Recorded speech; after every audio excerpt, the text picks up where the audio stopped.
level design for games. What is it? How can you learn it? And how can you be a professional level designer? These are the questions that I'm going to be answering in this 3-part series. So I'm going to be making 3 videos, guys, in which I'm going to be explaining all about level design, what it is, how you can learn it, how you can understand the basic principles of level design, and this is the first part. So let's go.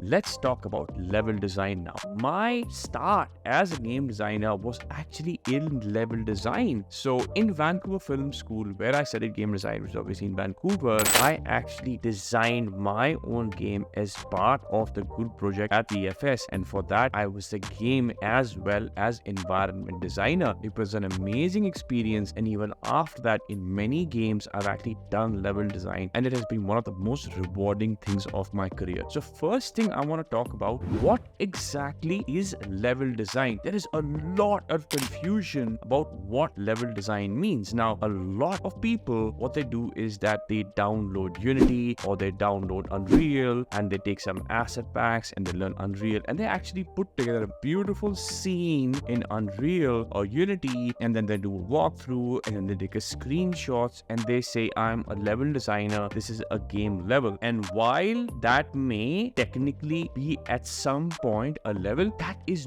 not level design at all, right? Now, to explain level design, I have to explain a little bit about environment art and level design, and I have to explain the difference. Now, what is level design? You see, in every game, there is a level which you as a player are going to be engaging with, that you're going to be walking through. You're going to spawn at a certain point, you're going to start walking or running, you're going to perform some actions, you're going to have some enemies which are going to come towards you, or you will have some tasks that you have to accomplish. Let's say, for example, in a role-playing game. In a role-playing game, it's possible you will spawn at a certain point, and then when you spawn, you may have a cinematic which comes up, which talks to you about where you are and which place you are in, and then you may walk for some time. There may be some buildings, there may be some NPC who you talk to, and then from them you may get some information, and after that, it's possible that you walk a little bit more, and then some enemies spawn, and then you have a weapon and you have to actually engage with those enemies. And at the end of that, once you defeat those enemies, you get something, you accomplish something, you get some gold, there is perhaps a cinematic which is triggered, which tells you about more of the backstory, and then you go on and on forward, you meet more people, you do more things, you do missions, etc, etc. So the level designer is the one that actually facilitates all of this stuff. He or she actually builds the entire game world from scratch. So the level designer takes all the assets, takes all the environment art assets and the characters and places them in the engine of the game world. So the level designer creates your experience when you're actually building the game. They don't necessarily build all the assets that go into the environment. Building of the assets, such as creating the trees and the buildings and the characters and all the stuff, is done by the artist, whether it is the environment artist or the character artist. The artists create all these things, all these buildings and skies and props and things and everything, and place them in a folder, and then level design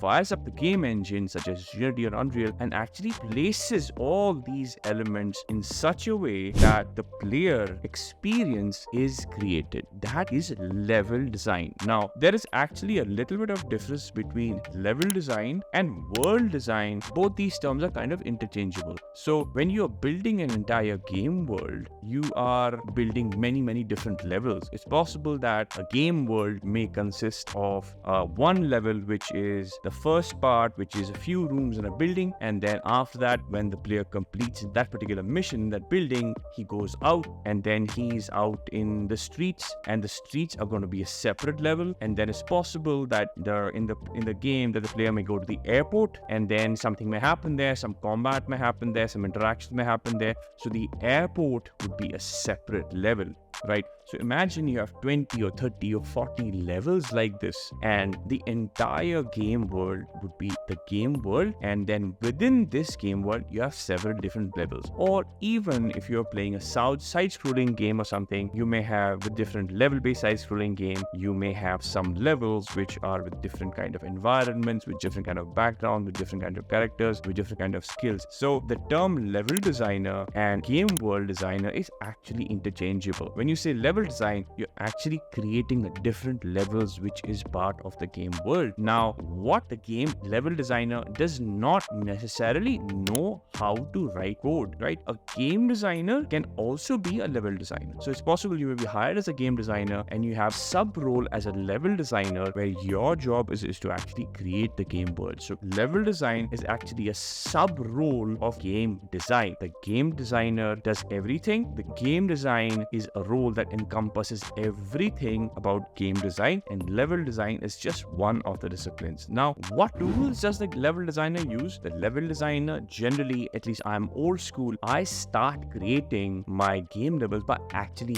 making sketches. I take a pencil and a paper and I take a graph paper and I actually draw out the level. I put out everything that is there, how each level is going to look, where the obstacles are going to be, where the spawn points are going to be, where the cinematics are going to be triggered, all that stuff. So I make all my levels on paper first, and then after that I made them on paper. I open up the game engine and I actually start creating those levels in the game engine. And you don't just create all the levels, you create one level, and then after you created one level, you actually spawn in that game. You spawn in the point and you start playing it, and then you see how it's looking, and then you see how it's feeling, you see what the experience is going to be, right? Another really big part of a level designer's job is to actually teach the player, because as a level designer, you're going to get a player who doesn't know anything about your game. The player is going to spawn in your game without knowing the story, without knowing the mechanics, without knowing, how to play the game. And your job as level designer is